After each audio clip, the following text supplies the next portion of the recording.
You know the feeling, right? We've all been there. You walk into a local reef shop, you see this absolutely vibrant coral frag practically glowing under those deep blue lights, and you just buy it on impulse.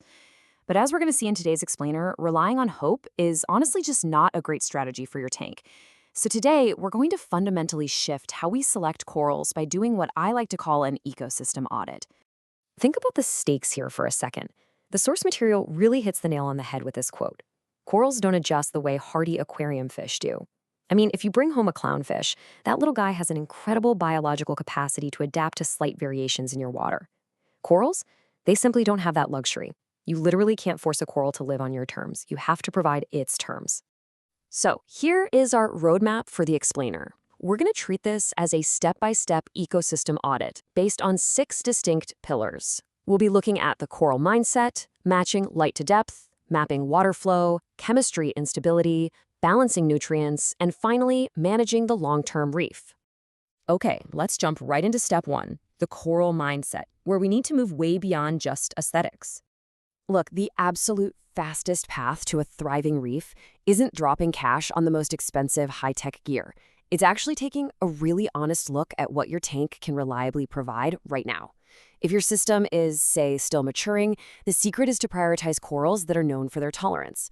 That means temporarily putting aside the desire for the most challenging, eye-catching species and instead fitting the coral to your current real-world conditions. Once you know that baseline, it's time to look at our second pillar, matching light to depth and delivering usable light. Whenever we talk about lighting a reef, the magic word is PAR. That stands for photosynthetically active radiation. It's basically just a measurement of usable light energy. Now, it is so easy to fall into the trap of buying a highlight coral just because your tank looks incredibly bright to you. But here's the thing, our eyes completely deceive us. What looks super bright to you might actually be totally starved of the specific, usable light energy that little frag actually needs. You have to measure or at least approximate the actual part at the intended location so you can match the lighting to the depths that the coral naturally occupies out in the wild ocean.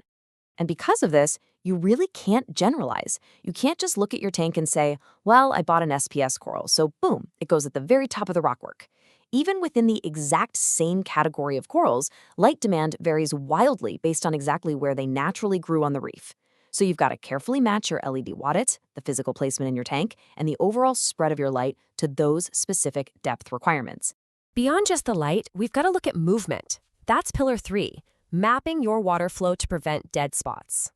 You could have absolutely perfect lighting and totally flawless chemistry, but if you place a coral in a circulation dead spot, it's going to struggle big time. Flow is highly dynamic. Some species require just gentle, indirect movement, basically just enough to keep detritus from smothering them. But others, they demand strong, turbulent flow to actively keep their tissues clean and help them capture food. You really shouldn't try to force every coral to work in the exact same spot. Instead, you want to fit the coral into the natural current paths of your unique aquascape. Next up in our audit is the 4th pillar, chemistry and stability. I like to think of this as the invisible baseline. At the end of the day, coral health is inextricably tied to stability. And to be clear, your goal isn't achieving perfect textbook numbers for one random Tuesday afternoon. It's about long-term consistency. Before you even think about committing to a purchase, you need to establish a rock-solid, stable baseline across the board. We're talking temperature, salinity, alkalinity, calcium, magnesium, nitrate, and phosphate. Corals are incredibly sensitive to rapid swings in literally any of these. Reliable stability is always going to be chasing the most sensitive, flashy coral.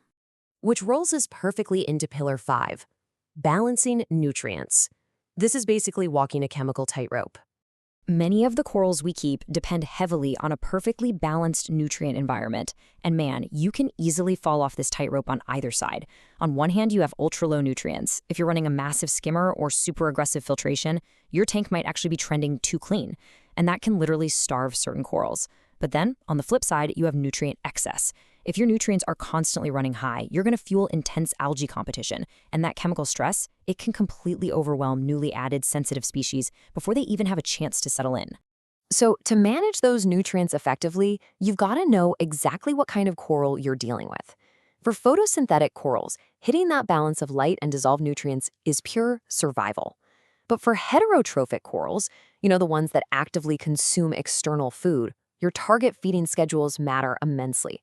Understanding this key difference ensures you're aligning your coral choices with what your system can actually realistically provide. Finally, we've reached our last pillar, the long-term reef, where patience and observation really take the wheel. Okay, so your audit is complete and your tank is ready. Start modestly to mitigate your risk. First, grab a smaller frag from a reputable source. Don't go for the massive colony right away. Second, acclimate it incredibly carefully. Take your time here. And third, observe it closely for at least several weeks. What we're looking for is steady polyp extension, vibrant coloration, and absolutely zero tissue recession. This process is how you verify the coral is actually thriving in that specific environment you've curated for it. It is just so incredibly easy to fall into the trap of buying a piece of coral simply because, well, you've got the budget for it that week. But the real cost, it's not the price tag at the store. The real requirement is your personal capacity to continuously maintain that precise environment. Use the testing we talked about to confirm your system stability way before you swipe that credit card. I want to leave you with this final, crucial thought.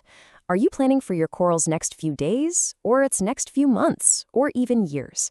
The absolute best coral for your tank is the one you can keep within its comfort zone for the long haul. By actually conducting this ecosystem audit, by matching your light, mapping your flow, testing for real stability, and balancing those nutrients, you ensure your reef doesn't just survive, but truly thrives. Thanks so much for joining me for this explainer, and happy reefing.